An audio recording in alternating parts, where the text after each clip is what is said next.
It was a tranquil Saturday morning when I noticed trouble brewing. I'm Tom Larson, retired early to savor a quiet life in a suburban neighborhood.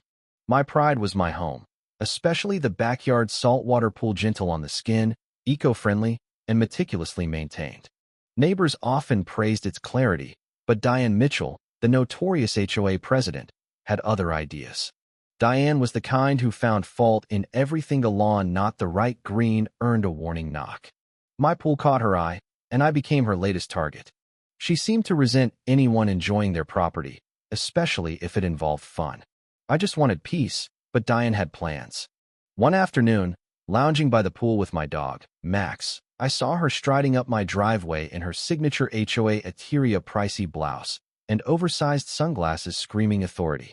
I set down my book. "Hey, Diane, what's up?" "Oh, Tom," she said, her smile cold. "I'm glad I caught you. I'm hosting a small gathering tomorrow and would love to use your pool for a few hours." I blinked, unsure I'd heard right. "Use my pool?" "Yes," she pressed. "It's so beautiful, sparkling clear. Perfect for my guests to cool off after the party." Stunned, I processed her audacity. Diane wasn't the pool party type.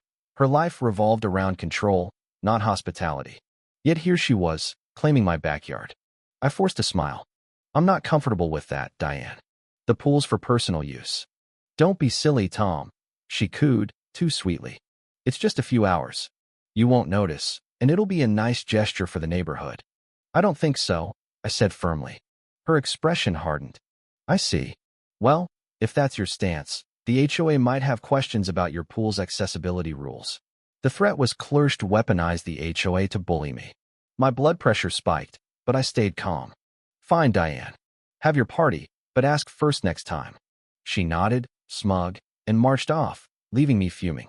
Her entitlement was unchecked, but I'd let it slide for now. The next day, after a trip to the farmer's market and lunch, I returned to find Diane's friends flooding my backyard.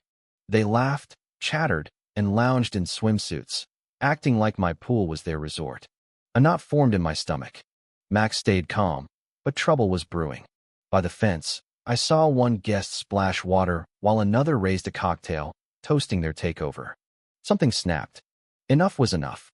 Without a word, I headed to my shed, plotting. Diane wanted my pool as her communal oasis. I'd make it unforgettable in my own way.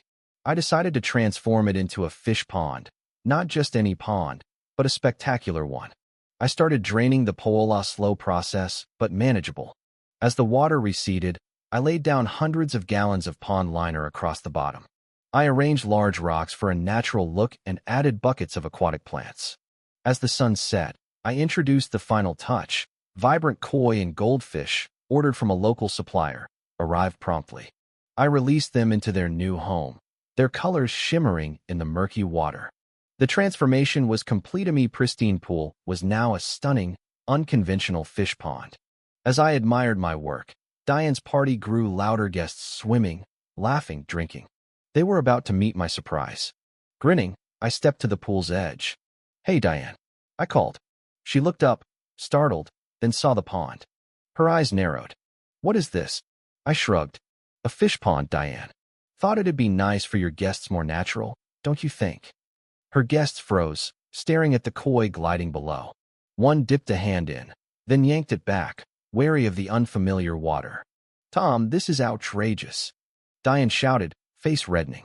"You can't turn your pool into a fish pond without warning." I smiled, unfazed. "You turn my pool into a community swim hole. I figured I'd offer something new, natural, maybe." Diane was livid, but powerless. The pond wasn't party-friendly, and I'd ensured it'd stay that way for a while. Over the next days, her guests posted photos of the transformation online, and the story went viral. Diane was humiliated. I savored the quiet, knowing I'd flipped the script. For weeks, peace reigned. Diane's meddling ceased, and my fish pond became a quirky neighborhood legend. I turned her entitlement into a lesson. My property, my rules.